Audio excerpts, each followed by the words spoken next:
Adolf Hitler and his party convened a gallery 4 years into his regime to showcase, according to the standards of Nazi ideology, what is degenerate art. He did this in order to juxtapose what is the moral good versus the moral bad, wherein art forms that were deemed to be created by Jews or communists or the mentally unfit, as well as art forms spawned in by the modernist and expressionist movements of the earlier 20th century under the Weimar Republic, all were deemed to be the moral bad, while classical art, emphasizing line and discipline and form and realist depictions created by Aryan artists, was deemed to be the moral good. This racially pure art represents the spirit of German nationalism and the jingoism of the Third Reich.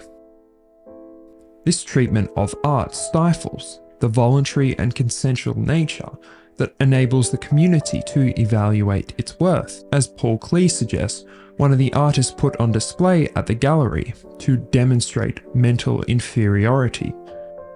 Authoritarian governments impose several features by which the cultural and social conditions of art and how it is produced is permitted.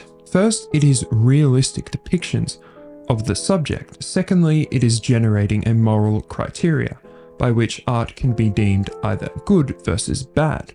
Thirdly, is foregrounding the role of aestheticism in art, the instrumentalization of art to achieve defined political objectives. And finally, it is widespread censorship of art that doesn't meet the moral good according to the societal criterion. These features a 21st century audience can quite easily translate into lessons for which how authoritarian governments operate, and not infrequently, society at large. We find these themes inherent to Hitler's Third Reich or Joseph Stalin's Soviet Union. We even find them under Chairman Mao's Communist China. And while this is not an inherent attribute of all authoritarian governments that they meet this criteria, and certainly the societies that I have drawn from here fall right across the economic spectrum and share many dissimilarities, we find in each of these examples that I have drawn from socially, culturally, artistically, an oppressive doctrine of opposing art that does not conform to these standards. Stalin, like Hitler, held a view of degenerate art and violently opposed any democratic art forms. The USSR mandated Soviet realism as art's only acceptable form. Stalin utilized art as a tool to advance party aspirations in disseminating propagandist values of discipline, loyalty, and sacrifice, all in the name of the state, a singular aesthetic reflecting a broader pattern of control and censorship. Mao emphasized the inherent artistic endeavor to disseminate contemporary Chinese values, embody Chinese traditional culture, and reflect Chinese people's aesthetic pursuit. Art misaligned with these values runs counter to the revolution and the traditional agrarian Chinese society that Mao was attempting to promote. Instead, art of standards that does not conform here stinks of decadent urban elitism and the bourgeoisie. Through these historical examples, we find a common theme of denying autonomy for the artist and the perceiver in exploring, challenging, and trying to penetrate to the depths of the human condition. A 21st century audience can recognize how the imposition of a dominant ideology across art forms is a symptom of autocratic decay. The treatment of art by the state is analogous in many ways to the canary in the coal mine, where authoritarianism looms thick over the horizon, where ideologies begin to arbitrate what is acceptable expression. As among the primary existential advantages, modernism accepts that art has no universal definition, leveraging this position to offend, provoke, and make the perceiver feel and question the world and their own existence within it.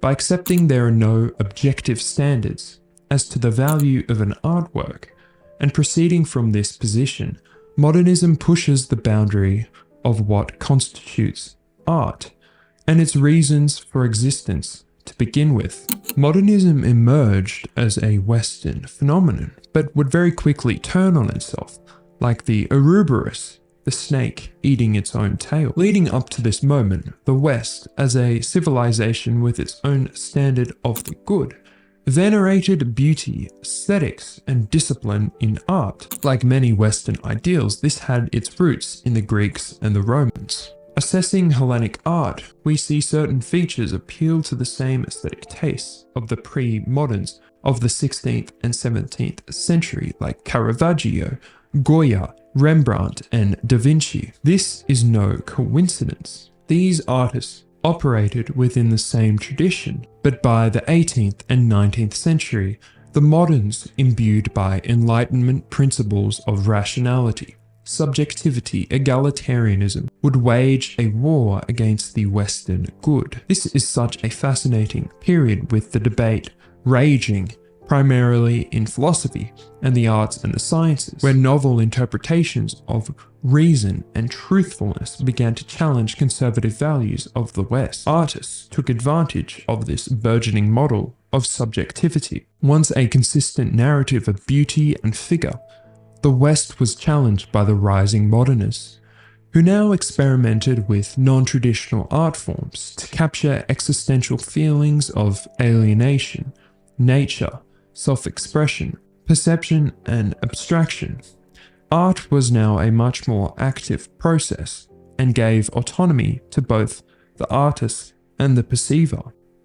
A piece of art was not a naturalistic, ahistorical, fixed form of meaning that in any conceivable time, place, or context would maintain its objectivity, but instead the perceiver enters into the artwork's hermeneutic circle, and with their own interpretive means at their disposal, can generate their own meaning. Imagine an alien life form in 40,000 years' time gazing upon a Caravaggio painting. Would their experience of this artwork be the same as a Roman aristocrat of the 17th century touring a Caravaggio gallery in Rome? Unlikely. Because as terrifying and horrific this thought is, the Enlightenment had buried objective forms of truth capable of transcending spatio-temporal factors. Objectivity became illusory, and it is to the advantage of modernism that embraces this interpretive line, and in harnessing relativity, has the capacity to transcend cultural worlds. I don't want to turn this into a glorification of contemporary art form. You don't have to like the Impressionists or the Surrealists or other modern movements. Contrary to what some might say, your favorite art could be the Baroque styles. The immersive impossibility of entering a 16th century Roman cathedral might capture architectural and existential feelings seldom to other art forms that you've encountered. But that's exactly the point. It's giving people the autonomy and the means by which to arbitrate what their own conceptions of the good in art is.